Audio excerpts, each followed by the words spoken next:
नमस्कार दोस्तों, संस्कृत साधना चैनल में आपका स्वागत है। आप लोगों के बहुत कमेंट्स आ रहे हैं एक दो चीज़ों को लेकर के, जो आपके डाउट्स हैं व्याकरण में, टीजीटी संस्कृत वालों के लिए विशेष रूप से, तो उनको क्लियर कर लेते हैं।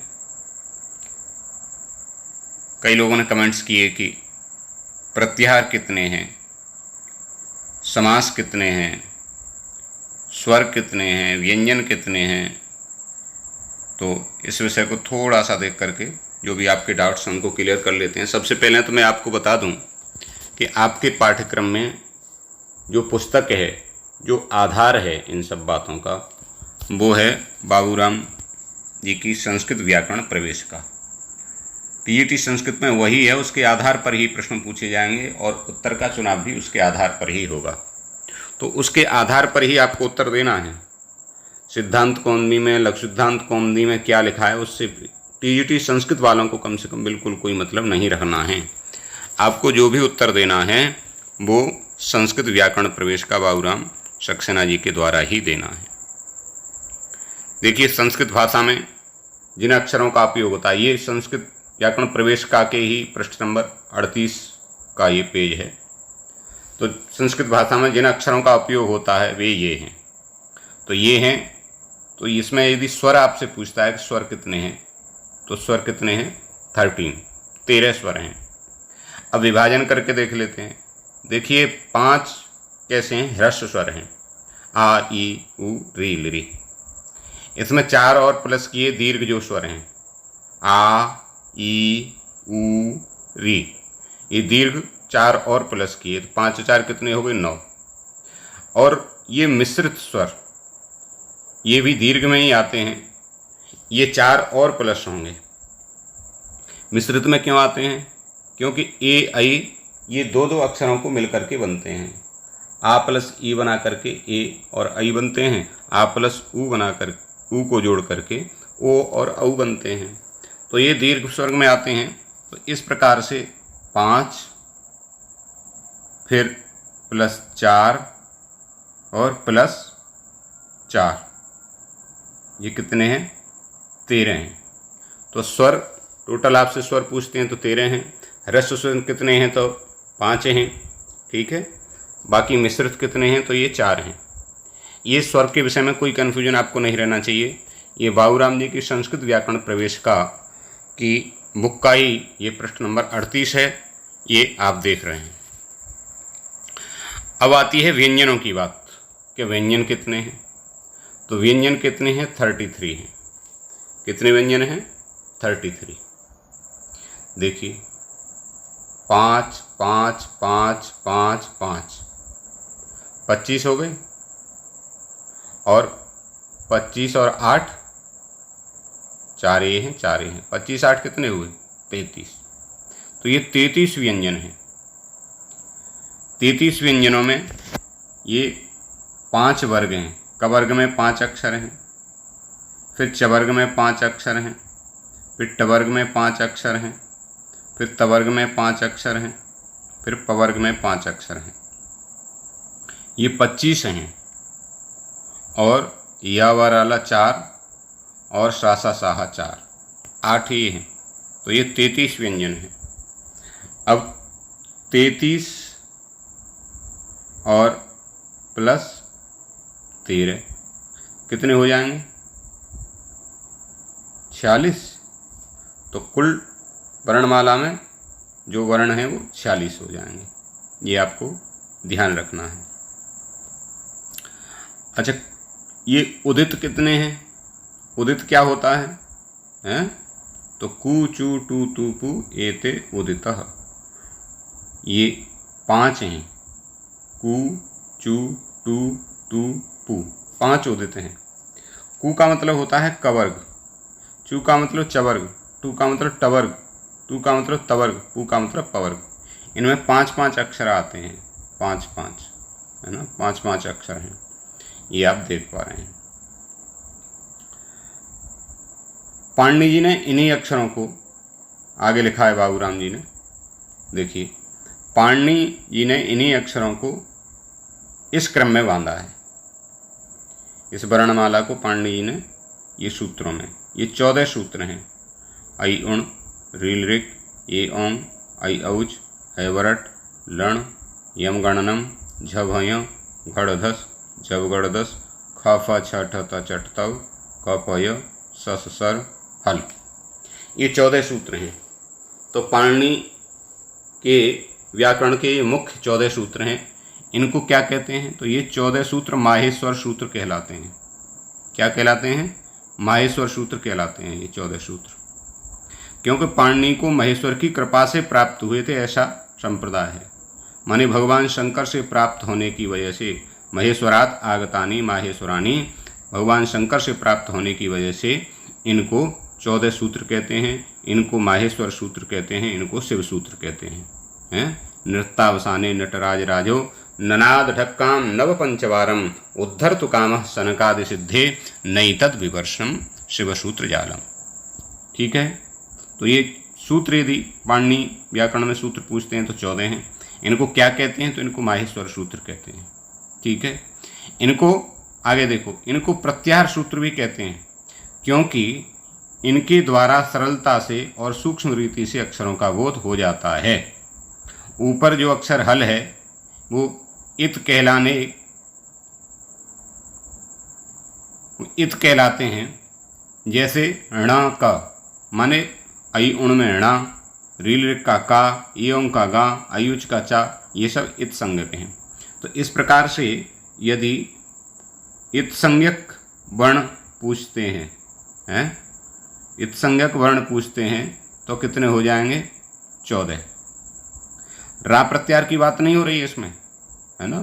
रा प्रत्याहार की बात नहीं हो रही है। रा प्रत्याहार को यदि मानेंगे तो लड़ के मध्य में जो आ है वो भी इत संज्ञक मान लेते हैं, किंतु सीधे सीधे 14 सूत्र हैं तो इत संज्ञक वर्ण भी कितने हो जाएंगे? 14 हो जाएंगे। ठीक है, अच्छा, इनके द्वारा प्रत्याहार बनते हैं। पूर्व के किसी सूत्र का कोई वर्ण लेकर उसको यदि आगे के किसी इत के पूर्व जोड़ दें तो प्रत्याहार बनेगा। जैसे अच प्रत्याहार है। कौन सा? अच। अब अच प्रत्याहार में ऐ उण के आ ले लिया और ऐ औच का चा, तो ऐ उण से लेकर अयुच तक के जितने भी अक्षर हैं वो सब इसमें आ जाएंगे। आ, ई, उ, री, लृ, ए, ओ, ऐ और औ, ये अच प्रत्याहार में आ जाएंगे। इस तरह से प्रत्याहार बनते हैं। ठीक है, यही बात इन्होंने कही है। तथा उसके और इत के बीच के सभी वर्णों का बीच में पड़ने वाले इतों को छोड़ करके बोध होगा। ये आदिरंतेन संहिता। एक और प्रश्न बनता है यहाँ कि प्रत्याहार विधायक सूत्र कौन सा है? तो प्रत्याहार विधायक सूत्र है आदिरंतेन संहिता है। अच्छा, प्रत्याहार संज्ञा विधायकम सूत्रम कह, तो प्रत्याहार विधायक प्रत्याहार संज्ञा करने वाला भी आदिरंतेन संहिता है। यथा अक, जैसे अक बनाया तो आ, उ, री, लिरी, ये आ जाएगा। सल बनाया तो सा, सा, साह, ये आ जाएगा। तो प्रत्याहार करने वाला सूत्र कौन सा हो गया? आदिरंतेन संहिता। अब देखिए, यद्यपि प्रत्याहार की इस विधि के अनुसार उनकी संख्या सहस्रों हो सकती है, यद्यपि प्रत्याहार की इस विधि के अनुसार उनकी संख्या सहस्रों हो सकती है, तथापि प्रत्याहार 43 ही हैं। ठीक है, प्रत्याहार कितने हैं? आप कमेंट्स कर रहे थे सर प्रत्याहार की सही संख्या पर आप वीडियो बनाइए। तो देखो, बाबूराम सक्सेना जो टीजीटी संस्कृत यूपी के लिए महत्वपूर्ण बुक है, जिसके आधार पर ही उत्तर मान्य होगा, उसमें स्पष्ट लिखा है तथापि प्रत्याहार 43 ही हैं। तो प्रत्याहार आपको कितने मानने हैं? 43 ही मानने हैं। इसका कारण यह है कि मुनित्रय पाणिनि, कात्यायन और पतंजलि को व्याकरण शास्त्र की प्रक्रिया में जितने प्रत्याहारों की आवश्यकता पड़ी और फलतः जितने का उन्होंने उपदेश किया उतने ही प्रत्याहार प्रयोग में आए। आवश्यकता पड़ने पर उनकी संख्या बढ़ भी सकती है। ठीक है, अब देखिए, मिश्रित दीर्घ किन्हीं दो भिन्न स्वरों के मिश्रण विशेष से बनते हैं। मिश्रित दीर्घ किन्हीं दो भिन्न स्वरों के मिश्रण विशेष से बनते हैं। जैसे आ प्लस ई बराबर ए, आ प्लस उ बराबर ओ। ठीक है, तो ये इस तरह के स्वर हैं। इसमें और कोई बात नहीं है, ये तो सब आपका पढ़ा हुआ ये स्वरों का नाम अच भी है ना। स्वरों को अच के नाम से भी जानते हैं क्योंकि पाणिनि के क्रमानुसार स्वरवाची प्रत्याहार सूत्र इसके अंतर्गत आ जाते हैं। ठीक है।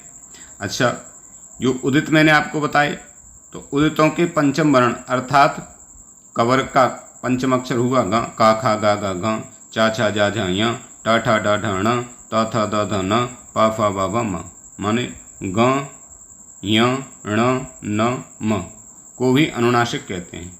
इनका उच्चारण मुख और नासिका दोनों से होता है। तो मुख नासिका वचनोनुनासिका हो, मुख सहित नासिको चार्यमाणो वर्णो अनुनासिक संज्ञा स्यात्। ठीक है, तो इनकी अनुनासिक संज्ञा होती है। अब देखिए, उच्चारण के अनुसार ही उन्हीं स्वरों के तीन भेद। अब स्वर आपको पता चल गए। अब उनके तीन भेद, स्वरों के तीन भेद किए। नंबर 1 उदात्त, नंबर 2 अनुदात्त और नंबर 3 स्वरित। माने उदात्त, अनुदात्त और स्वरित भेद से ये तीन होंगे।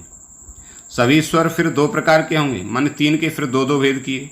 एक अनुनासिक, जिनमें नासिका से भी उच्चारण में कुछ सहायता ली जाती है, यथा य, अ, आ, ए, ऐ आदि। और दूसरे अनुनासिक अर्थात सादे। तो तीन हुए और तीन के दो दो भेद हुए, तो 3 दूनी 6 हो गए।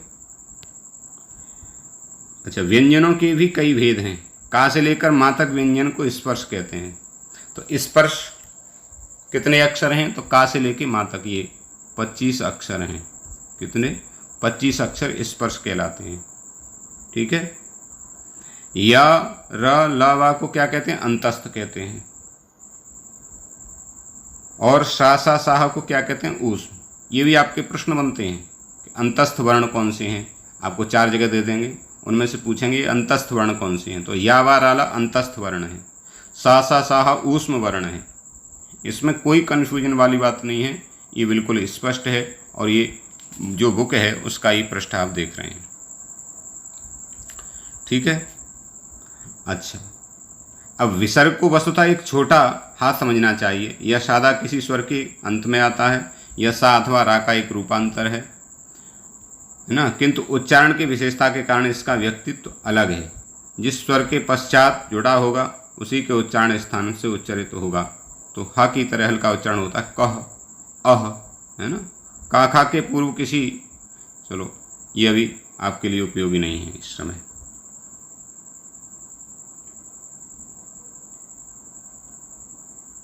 व्यंजनों के एक भेद में अल्पप्राण और महाप्राण भी किए गए हैं। तो अल्पप्राण और महाप्राण देखिए, जिनके उच्चारण में कम श्वास की आवश्यकता होती है वे अल्पप्राण, और अधिक श्वास की आवश्यकता होती है महाप्राण। तो इसको ऐसे नहीं ऐसे समझ लेंगे कि वर्गों के प्रथम, तृतीय और पंचम वर्ण तथा अंतस्थ अल्पप्राण होते हैं। वर्गों के प्रथम, तृतीय और पंचम वर्ण। अब देखो, क वर्ग, च वर्ग, ट वर्ग, त वर्ग, प वर्ग, 5 वर्ग हैं। इन 5 वर्गों का पहला, तीसरा और 5वां, माने 5 में से 3 15 अक्षर हो गए। जैसे क वर्ग का पहला हो गया क, और तीसरा हो गया गा, और 5वां हो गया ग। ऐसे ही पहला, तीसरा और 5वां अक्षर। और अंतस्थ, अंतस्थ कौन से? यणो अंतस्था, य व र ल, 4 अक्षर। तो ये क्या होंगे? ये होंगे अल्पप्राण। ठीक है। कितने अक्षर हो गए ये टोटल? 15 और 4 19। ये अल्पप्राण हुए। और शेष वर्गों के दूसरे और चौथे अक्षर, जो वर्ग हैं 5, उनके दूसरे और चौथे अक्षर, जैसे का वर्ग का खा अक्षर और घा अक्षर। तो 5 वर्गों के 2-2 अक्षर माने 10। और ऊष्म, ऊष्म माने स, स और स और हा। ठीक है। तो ये 4, ये माने 14, ये महाप्राण हुए। महाप्राण कितने? 14। और अल्पप्राण कितने? 19। ठीक है। ये भी एक प्रश्न आपके तैयार हुए। अल्पप्राण अक्षर कितने हैं? 19 हैं। महाप्राण अक्षर कितने हैं? 14 हैं। कैसे कैसे होते हैं वो आपको इसमें बता दिया। इसमें किसी प्रकार का कोई संदेह अब आपको नहीं रह जाना चाहिए। बिल्कुल सिर पर परीक्षा है। संदेह यदि रखेंगे तो प्रश्न को सही प्रकार हल नहीं कर पाएंगे। संदेह कोई बिल्कुल मन में रखना ही नहीं है आपको। स्पष्ट हो जाना है। उच्चारण स्थान वर्णों के देख लेते हैं। देखिए, कंठ, अ विसर्ग और का खा गा घा घ, अकुह विसर्जनीयानाम कंठा, ये लिखा है अकुह विसर्जनीयानाम कंठा। अ कु माने का खा गा घा, ग ह और विसर्ग, इनका उच्चारण स्थान क्या है? कंठ है। ई इचु यशानाम तालु, तो ई च छ ज झ य और य और श, इनका उच्चारण स्थान तालु है। ऋतु रसाणाम मूर्धा है, तो री ट ठ ड ढ ण और र और श, 66 कोण वाला, इनका मूर्धा है। लिर तुलसानाम दंता, तो लिरी तू माने त थ द ध न और ल और श, इनका दंत है। उपू पद्मानिया नाम ओष्ठऊ, तो उ और उपू पद्मानीय, तो उ और उपदमानीय और पू माने पा फा व भ म, इनका क्या है? ओष्ठ है। ठीक है। यम गणना नाम नासिका च, ये इनका नासिका और है। तो ये ए दई तो कंठ तालु, ए और ऐ का क्या हो जाएगा? कंठ तालु स्थान हो जाएगा। ओ और औ का कंठोष्ठ हो जाएगा, ओष्ठ है, ओष्ठ हो जाएगा। ठीक है। वकार से दंतोष्ठम, वकार का दंतोष्ठ हो जाएगा। जिह्वा मूली का जिह्वा मूल और अनुस्वार का नासिका, ये उच्चारण स्थान है। कभी कभी इनमें से प्रश्न आ जाता है। एक प्रश्न ये भी कभी आता है, देखिए, आभ्यंतर प्रयत्न। तो आभ्यंतर प्रयत्न कितने होते हैं? तो कितने होते हैं? 5 प्रकार के होते हैं। कितने होते हैं? 5। कौन कौन से? स्पष्ट, ईषद स्पष्ट, ईषद विवृत और विवृत और समृत। ये बाबूराम जी ने 5 माने हैं, तो आपको 5 पर ही ध्यान देना है। इसमें कोई विद्युत्ता आपको नहीं दिखानी है, कोई सिद्धांत कौमुदी का, शेखर का, मनोरमा का, किसी का पाठ इसमें आपको अपना दिमाग नहीं लगाना है। सब आपको निकाल के रख देने अलग। केवल आपको एकमात्र पुस्तक देखनी है टीजीटी संस्कृत के प्रतियोगी छात्रों के लिए, वो है बाबूराम सक्सेना की संस्कृत व्याकरण प्रवेश का, और उसमें आभ्यंतर प्रयत्न लिखे हैं 5। ठीक है। एक होते हैं बाह्य प्रयत्न। तो बाह्य प्रयत्न कितने होते हैं? 11 होते हैं।